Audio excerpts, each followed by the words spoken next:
that was dramatic. Yeah, rumors of our demise have been greatly exaggerated. Okay, well, let's get into it. Before we talk about all of the stuff that you guys have been working on in this extremely complex operating environment, I want your very quick take of what you think went wrong. I went through some of it very quickly, but what were the maybe one or two things that you think were most significant? Michael, let's start with you. I think you summarized well what happened in terms of the outside pressures. And if I have to distill it, many companies were just not prepared for that something like that could happen. And I think, did we know this was going to happen, this sudden slowdown in aspirational demand? No, but I think we were well prepared. No debt, high variable cost, and understanding which customers are profitable, which are not. So we had to react like anyone else, and we did react, but we were at least better prepared. High level of debt and inflation and high interest rates, you have a problem. Suddenly you need cash, a model that was never cash producing. So I think the essence was we had to deal with all the pressures also, and we felt them, but we were more prepared, I would say. But did you think the underlying, or do you think the underlying business model, like leaving aside some of these external factors like inflation and high interest rates and high levels of debt that some of these companies had taken on, the underlying business model, you still believe in it? I absolutely believe in it because there is a consumer that wants to shop like that. It's like in the late 80s, every airline in the US was in Chapter 11. But no one said, will people fly? Of course they fly. But the players at that time hadn't understood what the customers want, and then there came some new entrants. And so there is a huge demand of professionals working less time. They want to consume luxury, they want to buy it. I think we're in a cycle. There's not a structural challenge, but as a company that wants to serve customers, you need to find the right model and to fine-tune. And if you had it yesterday, doesn't mean you have it tomorrow. And that's the traditional game. So I don't declare that online luxury is over. On the contrary. Okay. Lauren, what's your take? What went wrong? You have a different vantage point, smaller business, maybe had to navigate some other challenges because some of the investors, the types of investors that I mentioned were, invested in your business. What went wrong from your point of view, and how have you navigated the last 12 to 16 months? Well, our focus has always been connecting the best designers with the best customer. Understanding the customer, understanding the industry has always really been at the core of what we do. And I think we saw private equity enter our space. I think, a lot of really clever guys in suits thought, how hard could this be? And, maybe approached it with the same way as, say, they had success with a grocery chain in Canada. Suddenly, the thought that they could apply that logic to fashion because the product is seasonal, of course. And we saw that that is not the case. And the people that really know this business and this industry and understand this customer are the ones that are going to succeed. So, given that you're both clearly believers in this sector, I want to know what you're doing now to withstand some of this pressure. There's still a depressed market when it comes to aspirational customers. There's still kind of consumer shock from high prices, which we learned about yesterday. Prices on average have increased across the board for aspirational customers around the world, like 20, 25%.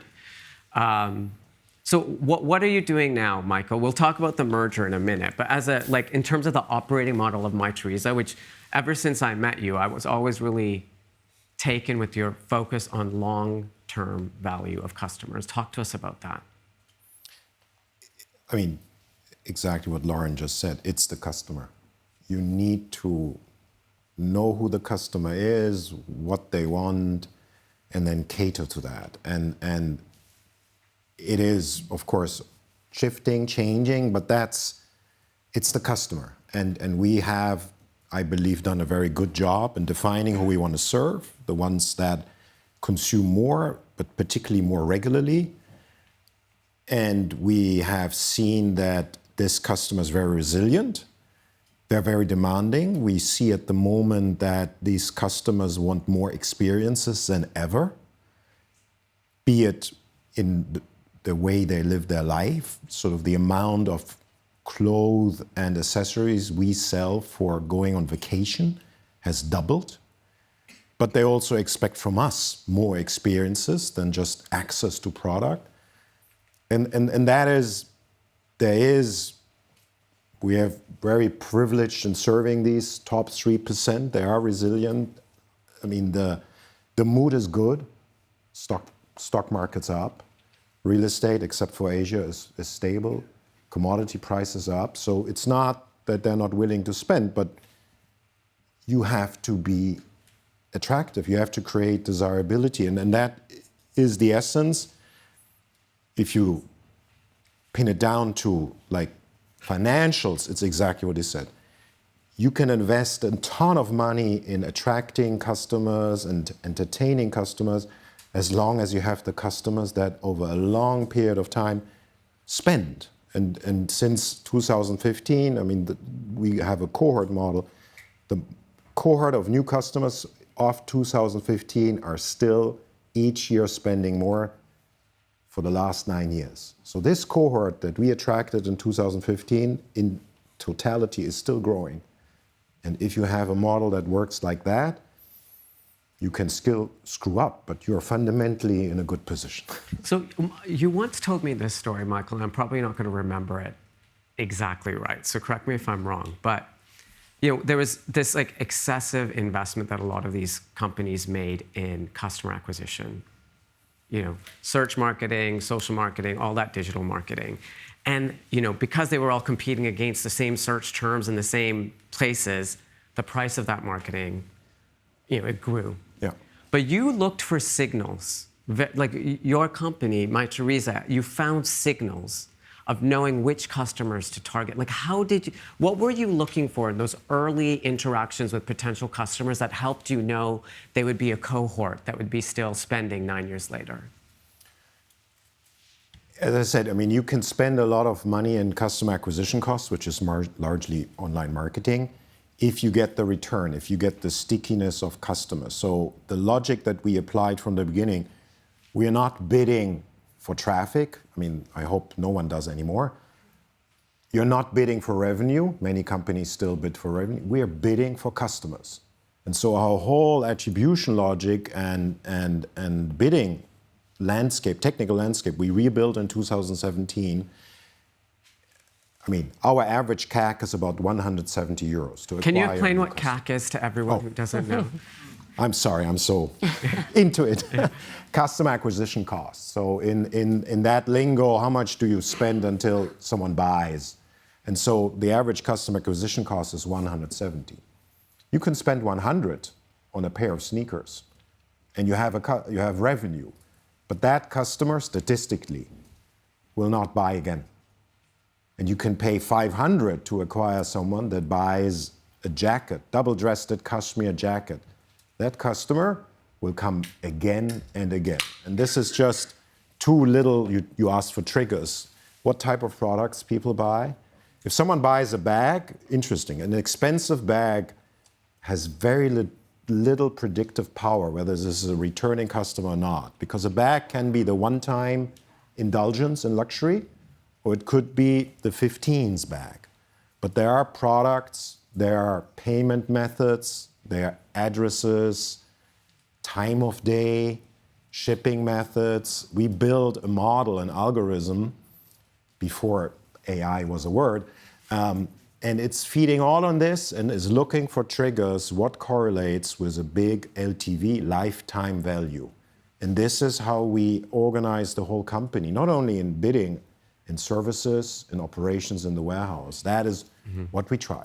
I love this because it's the science, the left brain side of retail.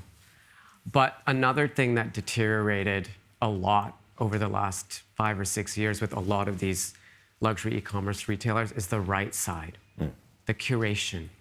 the creativity. You could log into these websites and they all look the same. They had all optimized around the same product page, everything looked the same. So to the customer, they were indistinguishable and interchangeable. So they would just go where the cheapest price was. You could find all the same products, all the same brands, all the same stuff. So the only way to compete was on price, which led to discounting. Lauren, talk to us. At Moda Operandi, one of the things you pride yourself on is curation. Talk to us about the importance of curation in the future of luxury e-commerce.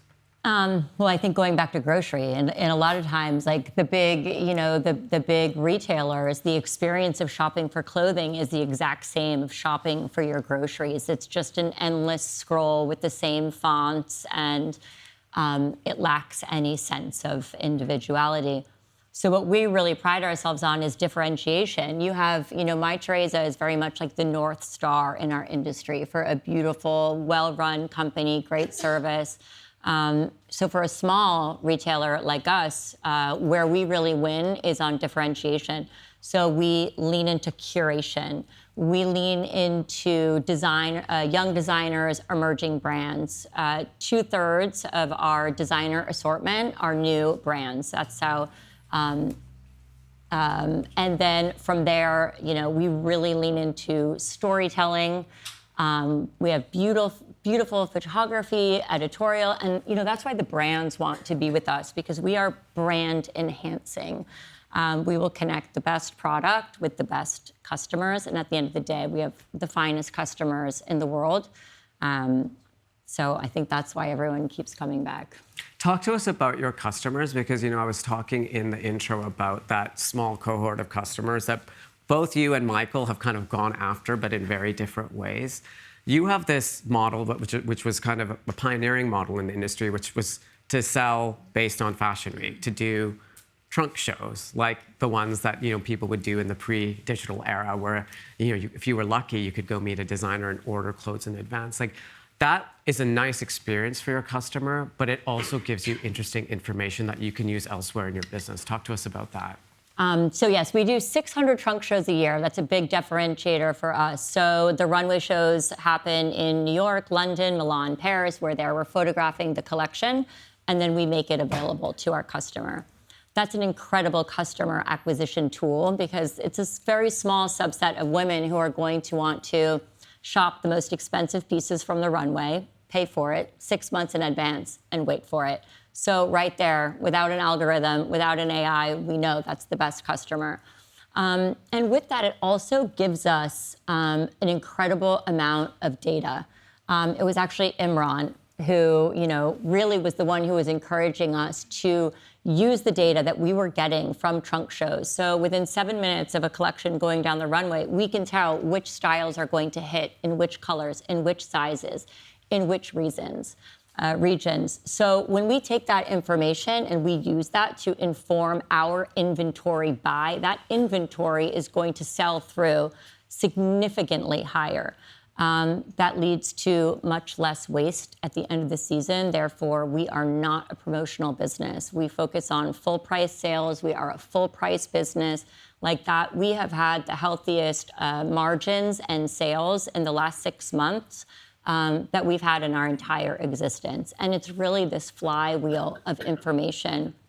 We can layer on top of that, a hybrid marketplace, where then we're taking items from a designer's marketplace, putting that on top. So we can be incredibly conservative with inventory, but be able to provide the best assortment and curation that exists. Okay, so it's really interesting to hear both of your strategies, because there's similarities and differences. You made it through this slowdown, but we have to talk about what's coming. Michael, your big news last month, this is the first time you're talking about it in a public place, so I have the opportunity to ask you a few very quickly. You didn't know when you invited Do I get to ask questions I didn't know, but I had an inkling it might happen. And so it just worked out nicely for us. But in a quick 1 minute, the rationale for the deal to take on YNAP, which growth is slowing, unprofitable, really complicated tech infrastructure. How do you make that work? I mean, that's another question. Why did we do the deal? And it comes back to what both of us believe. It's the customer. And despite all the problems that has been written about, the challenges that the business is facing, if you talk to customers, and I talk to a lot of customers, Net-a-Porter, Mr. Porter, there's still amazing brands. There's loyalty, there's love and emotions. These were the pioneers in our sector. And in a different way, but in the same way, Yoox. I mean, Yoox was started 25 years ago. They were the absolute pioneer of doing off-season online. And so the reason we feel this is a unique opportunity is because there are these powerful brands that stand for something. And I can only compliment you. Moda stands for something. There is a clear differentiation. And these three brands, they stand for something, and we are fundamentally convinced that we can make this work, because the issue is not in the front, the issue is in the back. There are technological challenges. There is a level of complexity that is mind-boggling. I think the approach the company took was to manage complexity. We will try to reduce it instead of managing it. Can you talk to us a little bit about that? Because I understand that part of your plan, there was this massive replatforming that happened at Yoox Net-a-Porter Group, where they moved all of the businesses onto the same tech stack. And one of the things I understood was that actually the tech stack that they built wasn't great for full price, like Mr. Porter, Net-a-Porter type businesses. And it's not necessarily ideal for the Yoox off-price business either. So how are you solving this technology problem? Because this is actually one of the most costly, challenging things to do.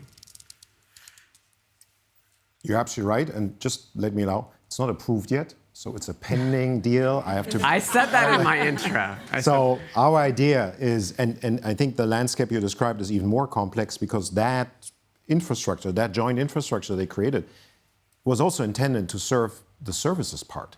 So with the same technology, they were and are serving other people's online shops. So maybe on paper, maybe not even on paper, it made sense, but it's just not workable. And you need to separate.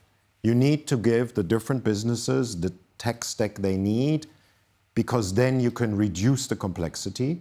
It has been announced already that the services business is going to end. I mean, that has been initiated before even that transaction was agreed. And by separating, we can provide the off-price business a much slimmed down, streamlined solution. And then, of course, the big question for any investor was, what do you do with the luxury business? And there we have, of course, a huge strategic advantage. We have a tech stack. We have an infrastructure that serves a luxury business. And even though it is very different in positioning, the fundamental feature needs are the same. So the vision, the idea, which is a difficult exercise, is to bring the luxury part, the Net-a-Porter, Mr. Porter, onto our platform that we have developed. That is, we have launched last year in April. It's running like a charm. And it's a 2 to 3 year exercise. We have not been shy about it when we announced it to our investors. That part, but then we believe it will really unlock a power and focus. It's really about focus. Focus on your business, focus on your customers. And today, there's so much energy going into the back instead of the front end, exciting customers, inspiring customers. I think hopefully, that's the one we will solve for. Lauren, you said you had a question for Michael. You're probably not going to be able to answer it. I was wondering, how do you plan to differentiate the different titles? Good question. No surprise. Yeah. The first basic fact, and we have announced that, is we will keep these companies separate. Separate buying teams, separate editorial teams, separate marketing teams. We are highly curated. which is great to our customers. We only carry about 250 brands in women's wear, but it comes with a cost, and it should, because otherwise you're not differentiated. We are not the website to go for emerging talent. We have a great curation of established brands. If you look for emerging talent, Net-a-Porter has about 800. And emerging talent is not contemporary. It's also luxury. There are fantastic designers, young designers that do, in terms of fabrication, in terms of material, amazing luxury products. But they're not on Mytheresa. But they should be on Net-a-Porter, and are and will be. The other point is Net-a-Porter, because of Natalie, has this strong voice, this editorial leadership, always. That's actually not what Mytheresa does. We serve a customer that is so product-focused and wants to immediately go to the product. And these are just two examples that we will fight, defend, because when they become similar, we didn't achieve anything. We actually lost a lot of money. I have time, I think, for one last question, Michael, and I want to leave it with you. You know, in my work as a management consultant, I worked on a lot of post-merger integration. It sounds as bad as it is. And you know, one of the challenges with the Yoox Net-a-Porter merger was a cultural clash. You know, the two cultures were so different. You're now bringing together Yoox, which has its culture. You're bringing together Net-a-Porter and Mr. Porter, which very much has the culture of Natalie and, you know, all of the kind of legacy that she left. And you have Mytheresa. What are you doing? Like, what work are you doing in that kind of post-merger integration on the soft side? I understand all the tech infrastructure. I understand the plan to keep the brands separate, but how do you make it work from like the human perspective? I mean, if people ask me, what keeps you up at night? It's actually not the tech. I have great technical engineers. I trust them. We will solve that. What you just mentioned is, also when you look into the history of Yoox Net-a-Porter, that was and is the biggest challenge. And it is respect, it is communication, it is relationship building, it is the right balance between fast and slow. It's all of that, which there is no mechanical textbook on that. It's people. And our business is not only in the customer side people, it's also on the employee side people. It's a people business. It's about emotions. I mean, no one needs what we sell, but they want it. So it's an emotional business. And that, I don't give you the 10 steps because I don't have the 10 steps for this cultural integration, with the one remark: we don't want to integrate the cultures. We want to respect the different cultures because they feed the different brands. We want a company that has some operating principles, some values, but we believe there is a logic for a cultural advantage being founded and run in Bologna. I mean, Yoox is a Bologna company, and it's scrappy, and it is aggressive, and was always that, and it's a Bologna culture. And if you think about Net-a-Porter and Mr. Porter, it is Natalie, but it's also London. Yeah. And then you have Mytheresa. So don't even start, okay, I put that all in a blender. It's something very non-tasteful will come out of that. No, respect it, but still provide a framework. We want to be one company, and we want to have everyone together. 3 beautiful wines, all behind the same bar. I look forward to tasting that wine. I'm really grateful to both of you for sharing that. I mean, it is a lot to have navigated this environment, and I think we all learned a lot from this conversation, so thank you very much.